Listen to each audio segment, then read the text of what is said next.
दोस्तों, आज मैं एक्सप्लेन करने वाली हूँ एक हॉरर मूवी को जिसका नाम है बैफोमेट। आपको हॉरर मूवीज पसंद है तो इसे देखते वक्त आप बिल्कुल भी बोर नहीं होने वाले।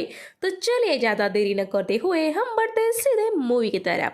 मूवी के स्टार्टिंग सीन में हम एक कल्ट ग्रुप को देखते हैं जो सैटन के पुजारी होते हैं और वो सैटन को खुश करने के लिए एक वर्जिन लड़की की बलि चढ़ाते हैं और उसका खून निकाल कर प्रसाद के रूप में पीते हैं। इन लोगों के गले में एक उल्टा क्रॉस लॉकेट होता है जिससे इनको हम पहचान सकते हैं। अब सीन चेंज होता है जहां पर हम एक्सेल नाम के एक आदमी को देखते हैं जो रिचर्डसन फैमिली के घर में आता है, जो घर के मालिक जेकब से एक बिजनेस के बारे में बात करने आया हो ऐसा उनको बताता है। दिखने में तो एकदम जेंटलमैन लगता है पर ये वही कर्ल ग्रुप का हिस्सा होता है जो हमने स्टार्टिंग में देखा है।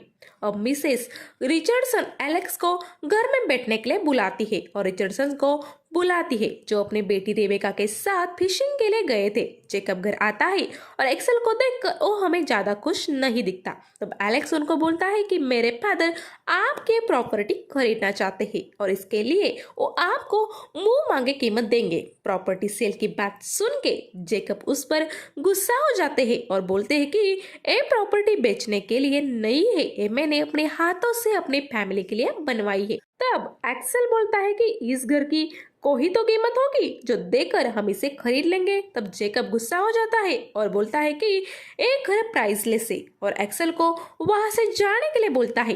तब एक्सेल जाते वक्त उसे अपना कार्ड देता है और जेकब को बोलता है मेरे जाने के बाद आपका मन हुआ तो मुझे कॉल कीजिए। अगले सीन में हम देखते हैं कि रिचर्डसन फैमिली लंच कर रही है। तभी रेबेका को उसके हस्बैंड का कॉल आता है जिसका नाम होता है मार्क, जो लंबे टाइम से काम के सिलसिले में बाहर था। यहाँ रेबेका प्रेग्नेंट होती है और मार्क उसके साथ टाइम स्पेंड करने के लिए जल्द से जल्द घर आना चाहता था।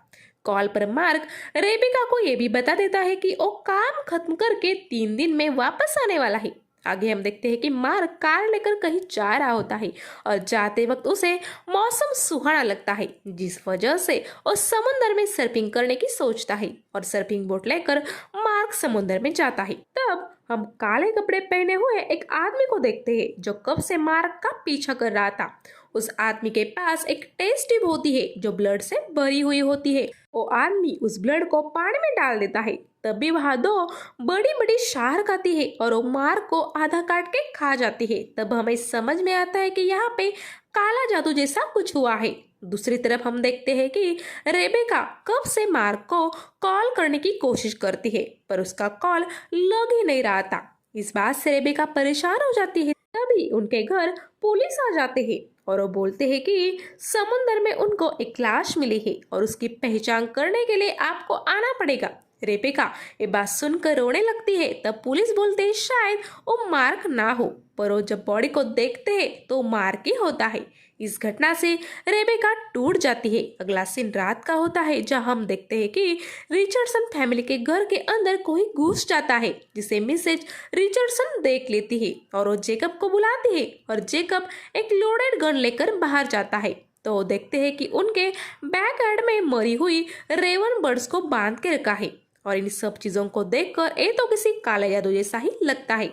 अब जेकब पुलिस को बुलाते हैं और आगे इन्वेस्टिगेशन करने बोलते हैं। साथ ही उन्हें ये भी बताते हैं कि एक्सेल नाम का एक आदमी भी मेरी प्रॉपर्टी के पीछे कई दिनों से पड़ा है उसको खरीदने के लिए। आगे हम देखते हैं कि रेबेका की तबीयत अचानक बिगड़ जाती है। उसके प्राइवेट पार्ट से अचानक खून आने लगता है। उसे एडमिट करने के बाद पता चलता है कि उसका बच्चा पेट में ही मर गया। इस बात से रिचर्डसन फैमिली बहुत ज्यादा दुखी हो जाती है। घर आकर जेकब की वाइफ उसे कहती है कि किसी ने हमारी फैमिली पर काला जादू किया है, पर जेकब इन सब बातों पर विश्वास नहीं करता।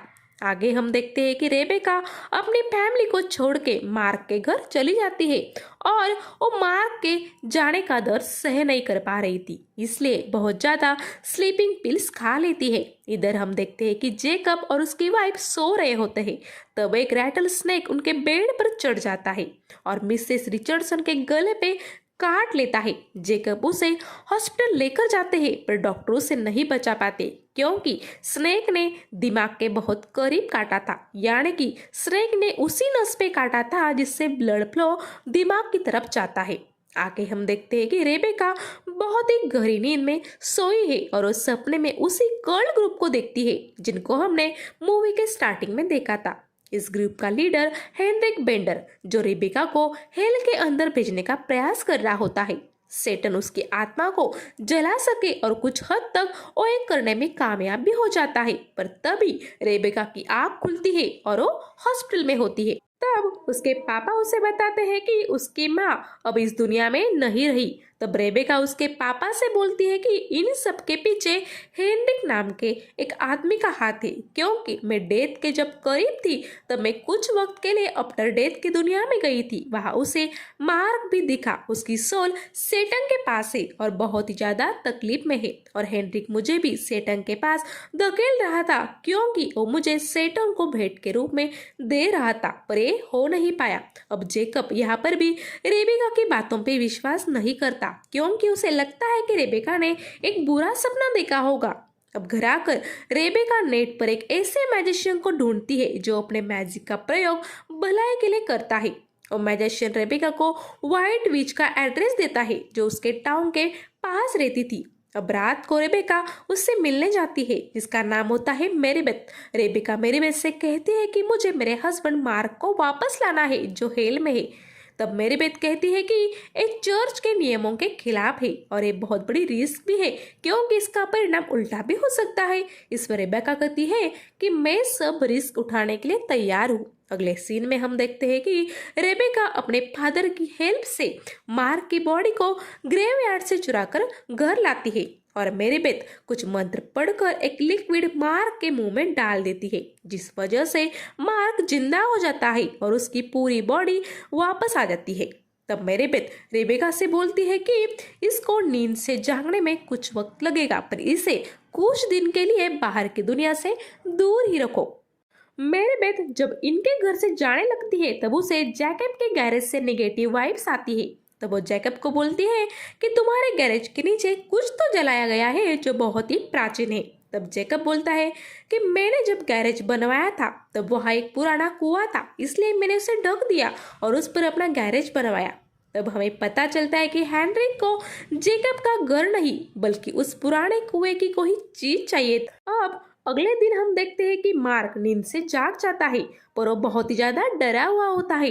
तब रेबेका उसे शांत करती है और उसके जाने के बाद यहाँ क्या क्या हुआ वो सब बातें उसे बताती। तब मार्क रेबेका को प्रॉमिस करता है कि वो अब कभी उसे छोड़ के नहीं जाएगा, और रात को दोनों इंटीमेट हो जाते हैं। तभी उन्हें बाहर से किसी की आवाज आ जाती है, तो वो बाहर जाने लगते हैं, पर तभी जेकब उनको रोक देता है और खुद गन लेकर बाहर जाता है। तब रेबेका अंदर से डोर लॉक करके पुलिस को कॉल करती है। तब इस बार पुलिस 4 से 5 लोगों की टीम लेकर आते हैं और उनके साथ इमरजेंसी पड़ने पर लगाने के लिए डायनामाइट भी लाते हैं, और वो डायनामाइट घर में रखकर वो गैरेज की तरफ जाते हैं। जेकब वहां जाकर देखता है तब उस गैरेज में ढेर सारी मोमबत्तियां जलाई हुई दिखती है। तभी एलेक्स वहां आता है और जेकब का गला चाकू से काट देता है। तभी वहां हेनरिक अपने कर्ल ग्रुप के साथ आता है और घर पर अटैक करके सारे पुलिस वाले लोगों को मार देता है, और एक आदमी मार्क और रेबेका को बंदी बना लेता है। तभी वहां मेरीबेथ आती है और उस आदमी पर तलवार से वार करके उसका दिमाग फोड़ देती है, जब बहुत ही भयंकर सीन होता है। अब मार्क रेबेका को मेरीबेथ के साथ वहां से जाने के लिए बोलता है और खुद वो डायनामाइट लेकर गैरेज में जाता है, जहां वो देखता है कि कोल्ड के सारे लोग गैरेज में एक छेद करके उस सूखे कुएं के पास पहुंच गए हैं। तब मार्क नीचे जाकर सभी डायनामाइट्स को फोड़ देता है और सभी कर्ल के लोग मर जाते हैं सिवाय हेनरिक के, और मार्क भी जख्मी हालत में गैरेज के बाहर आ जाता है। और अब खुलेंगे इस मूवी के असली पत्ते। आगे हम देखते हैं कि हेनरिक जमीन के नीचे जिंदा है और वो एक प्राचीन स्केलेटन के सामने प्रे कर रहा है, और थोड़ी ही देर में उसमें से एक बैपोमाइट यानी कि एक डीमन निकलता है और वो बैपोमाइट हेनरिक को भी मार डालता है।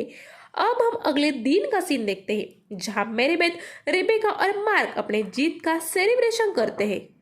तब मेरीबेथ कहती है, मुझे तुम दोनों का हाथ दो, मैं देखती हूँ कि सब कर्ल्स मरे या नहीं।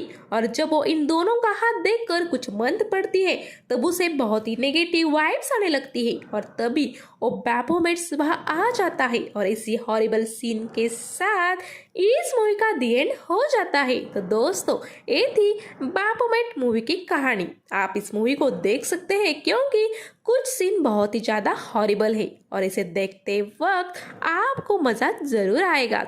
तो चलिए इसी नोट पर मैं आपसे लेती हूँ विदा। आप सब खुश रहिए, हंसते रहिए और एक्सप्लेन पसंद आए तो चैनल को सब्सक्राइब किए बिना मत जाइएगा। Good bye.